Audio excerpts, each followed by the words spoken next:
Magandang araw po muli at gusto ko rin po sanang magbigay ng komento dito sa kumakalat na issue ng destabilization plot laban daw kay sa admin ni Pangulong Ferdinand Marcos.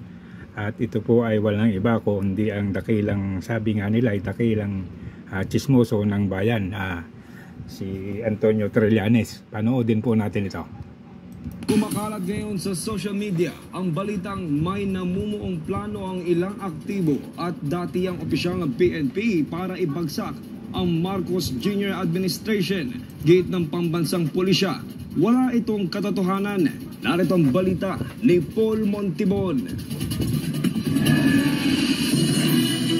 Sa kanyang pagharap sa media, itinanggi ni PNP Chief Police General Romel Francisco Marbil ang balitang may pinaplano raw ang ilang aktibong general at mga retiradong opisyal nito para pabagsakin ang rehimeng Marcos. Ayon kay Marbil, hindi ito totoo. Sa katunayan, nananatili silang tapat sa kanilang mandato sa ilalim ng saligang batas. Wala akong issue and all dun sa PNP natin, very loyal po sa Constitution natin.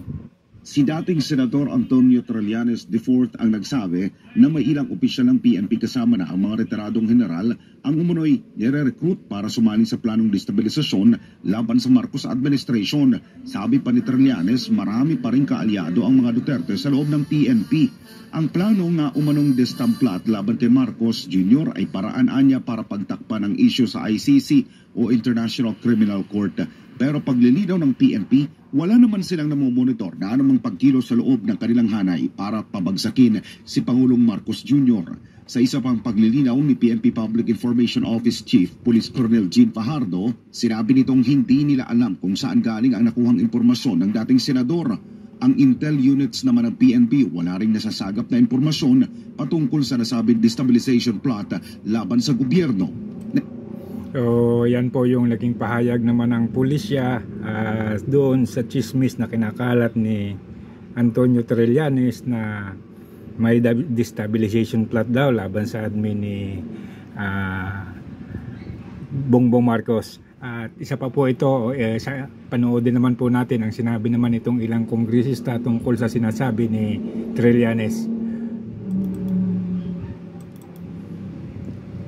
In addition, alam naman natin, sabi nga nila si dating Senator Trillanes, pambansang Marites, no? So yan po.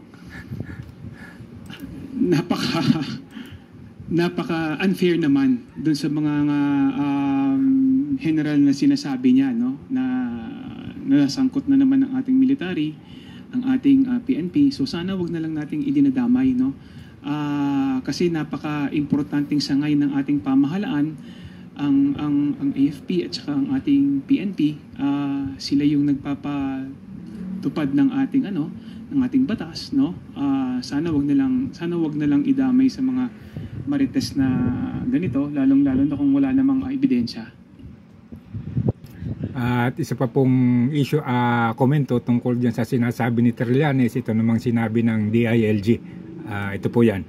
Interior and Local Government Secretary Benhur Abalos Jr. denies reports of an alleged destabilization plot against President Bongbong Marcos' administration.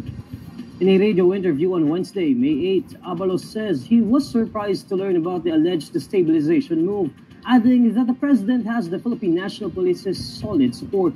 According to Abalos, there are no credible threats of an ouster plot at present.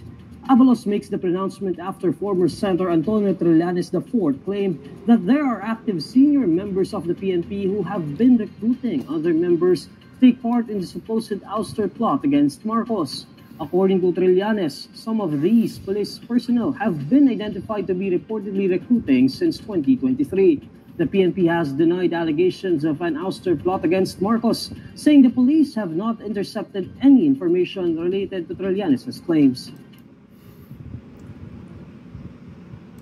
So, yan po ang naging balita naman at pahayag ni DILG Secretary Benhur Abalos. Sa aking paningin o sa aking opinion, ito ay personal ko lang. Ang binabanggit kasi ni Trillanes, dating mga retired general at nagre-recruit daw ng mga general ngayon sa kapulisan para i-destabilize ang gobyerno ni Marcos.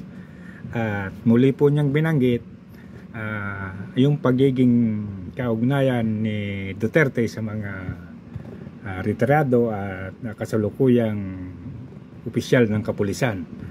At ang kanya pong rason para daw mapagtakpan ni Duterte o ni ex-president Rodrigo Roa Duterte ang napipintong issue o napipintong paglabas ng warrant of arrest ng ICC.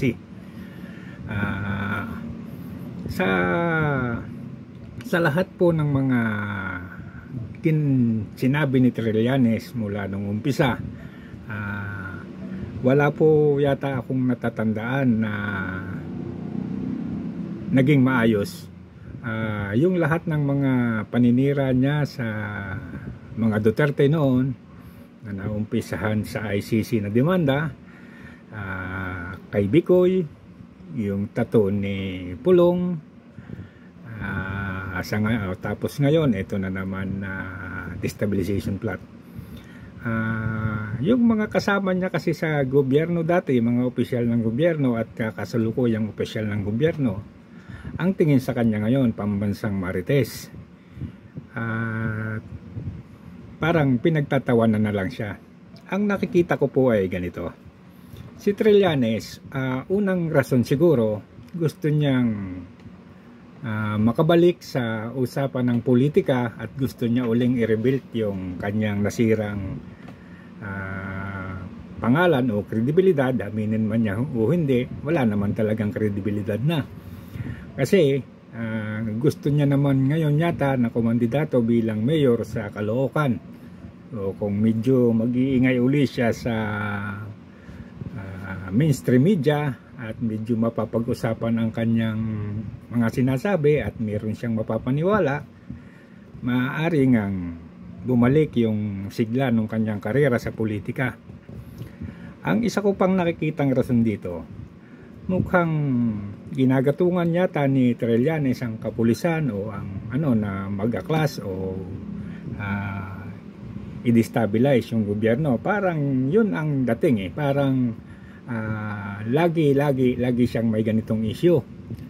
Maraming pagkakataonan niyang sinasabi na si Duterte daw ang pinuno ng destabilization plot laban kay Marcos. Matagal-tagal na pong issue yan.